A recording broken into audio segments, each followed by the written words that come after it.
Nós recebemos aqui no estúdio da Rádio Independente. Vamos conversar com a enfermeira do Centro de Atenção Psicossocial Infantil, CAPS Infantil de Lajeado, a Nayana de Quadros, e também com a psicóloga Sabrina Fleck, sobre casos de ansiedade e depressão em crianças e adolescentes, como prevenir, como ajudar, como buscar tratamento quando necessário. A gente vem falando, né, Ricardo, a respeito desse assunto já, tanto para adultos quanto para crianças, né? Então, por isso que resolvemos convidá-las também para que a gente possa tentar ajudar as pessoas a buscar esse atendimento quando necessário e ficar atentas também às crianças e adolescentes. Bom dia, sejam bem-vindas. Bom dia.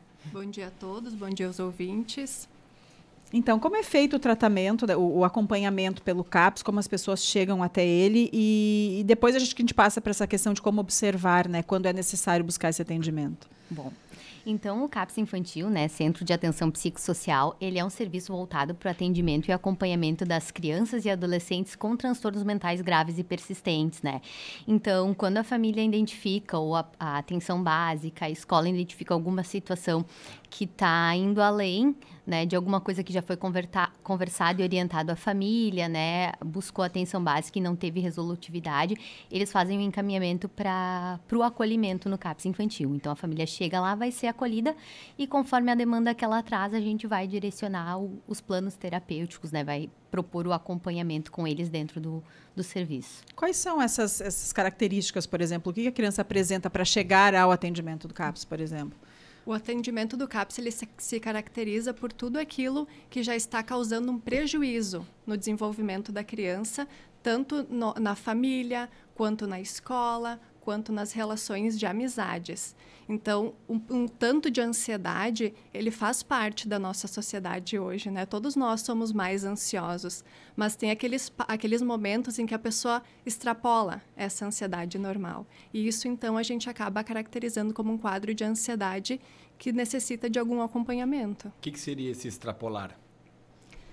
Seria ter crises de ansiedade, já não conseguir mais ir para a escola, não consegue mais fazer tarefas simples do dia a dia, fica com o pensamento ruminante, que é o pensamento que está o tempo inteiro em cima de uma dificuldade, em cima daquele problema, pensando o tempo inteiro. E aí os professores começam a perceber isso, ou os pais mesmo começam a perceber. Algum outro comportamento às diferente? Vezes está na escola e tem um branco na mente, né? Ela não lembra mais para fazer uma prova, ela simplesmente esquece o que ela estava falando, o que ela estava pensando, ela tem dificuldade para fazer as provas. E a gente não fala de episódios isolados, isso são episódios recorrentes, né? Quando isso começa a ser frequente, porque aí vai impactar na questão da aprendizagem, daqui a pouco essa criança vai ficar mais retraída, vai começar a se isolar na escola dos colegas, em casa também.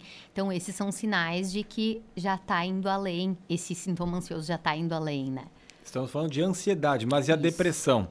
Ela também está presente? E eu até pergunto, sim, se a ansiedade e a depressão, elas aumentaram muito em meio à pandemia. Ainda estamos, né, na pandemia, mas a gente teve período que as crianças ficaram em casa, depois voltaram, de forma híbrida, e a consequência disso, vocês percebem isso no dia a dia de vocês? Aumentou bastante e também a própria questão da depressão? A gente percebe que teve um aumento na procura de atendimentos lá no CAPS e de casos que já estão mais graves, né? Se a gente for pensar o funcionamento normal do adolescente, é ele sair de casa, é ele perder um pouquinho essa relação com os pais e fazer a relação com o externo, fazer a relação com os amigos, se identificar nesse grupo e conseguir interagir e se colocar dentro desse grupo. Com a pandemia, a gente viu que esses adolescentes ficaram fechados em casa e eles perderam o contato. Muitos não têm mais amigos. A defasagem escolar também veio prejudicando, que fez com que eles não quisessem mais retornar para o ambiente escolar. E ter que permanecer, né?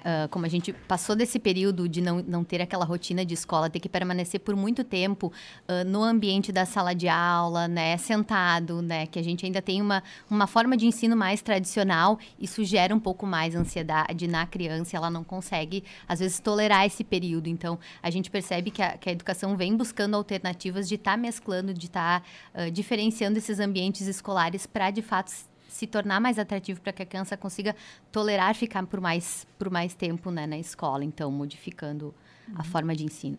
E esse acompanhamento, ele sempre requer algum tipo de medicamento ou muitas vezes alguma terapia ou atividades ou mudar um pouquinho a rotina da criança ou do adolescente já pode ajudar, dependendo de cada situação?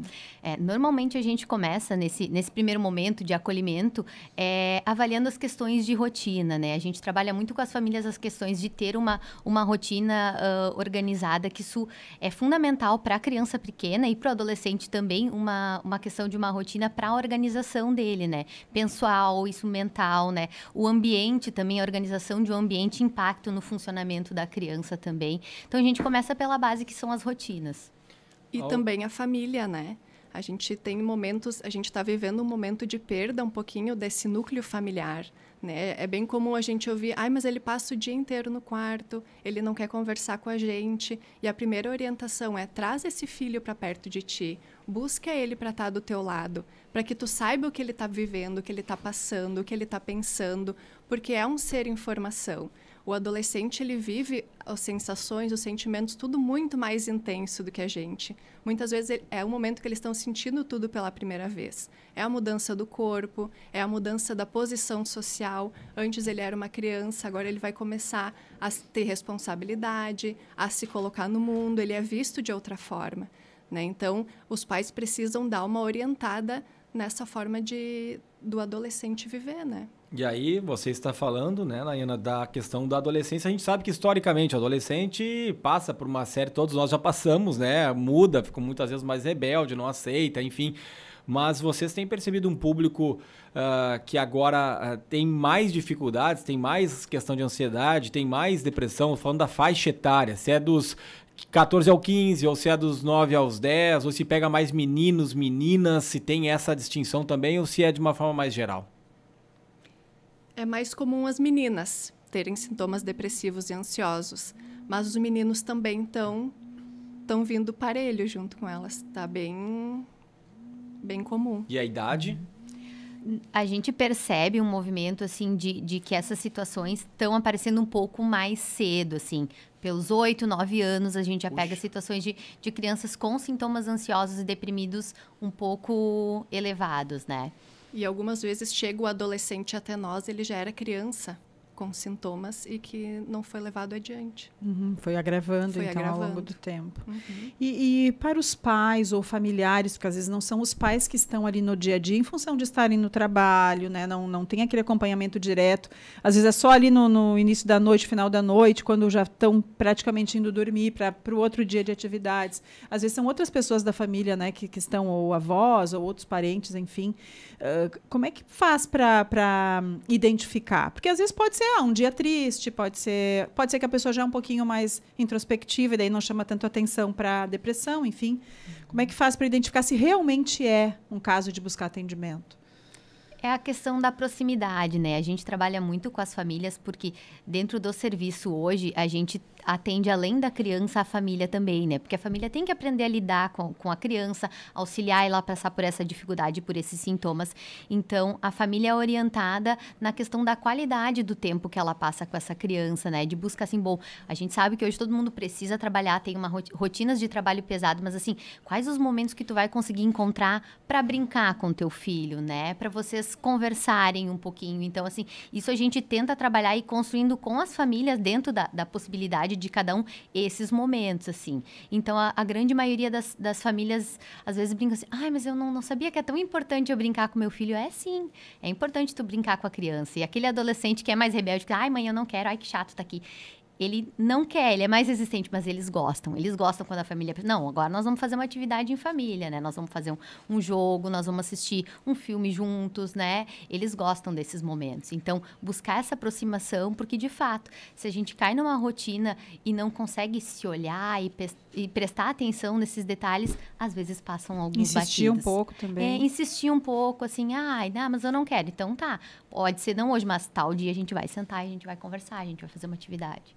Esse atendimento no CAPS-I aqui, de Lajeado, eu não sei quantos outros municípios que têm um CAPS específico para infantil.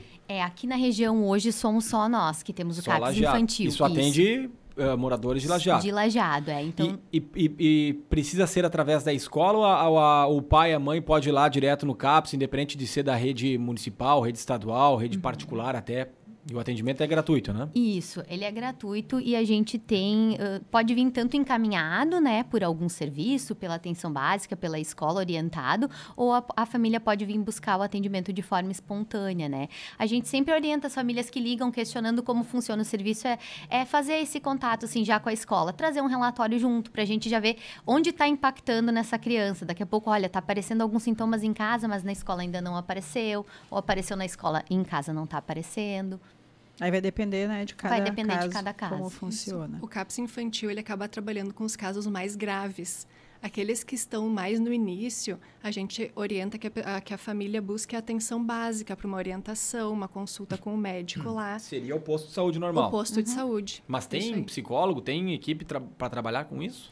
Algumas equipes do município têm, mas as que não têm o psicólogo, o restante da equipe da atenção básica que pode estar fazendo, porque às vezes eles precisam ser ouvidos, né? Precisam de uma escuta. Então, às vezes a enfermagem faz, né? A enfermeira da unidade ou o próprio médico faz alguma conversa.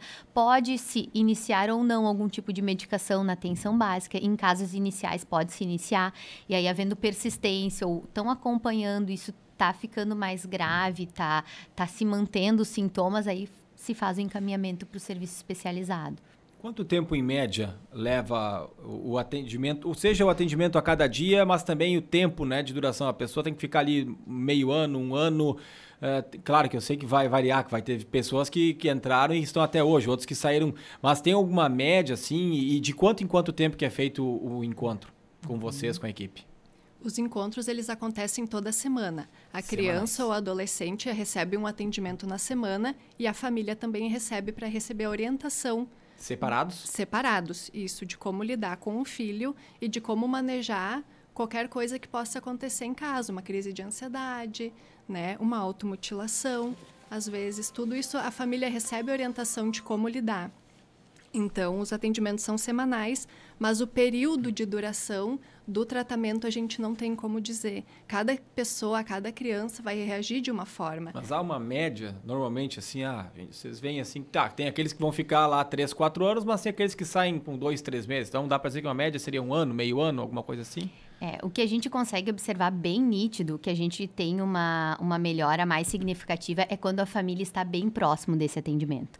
Quando a gente tem a família junto, bem próximo mesmo, assim, conseguindo, às vezes mesmo com dificuldade de fazer algumas mudanças, estar mais próximo das crianças, a gente percebe uma melhora antes. Nos casos dos sintomas ansiosos e deprimidos, às vezes meio ano é que a criança recupera muito rápido. Então, assim, quando se tem esse acompanhamento da família junto, é mais rápido. Então, talvez meio ano... Isso acontece na maior parte das vezes, a família ter esse acompanhamento mais de perto ou...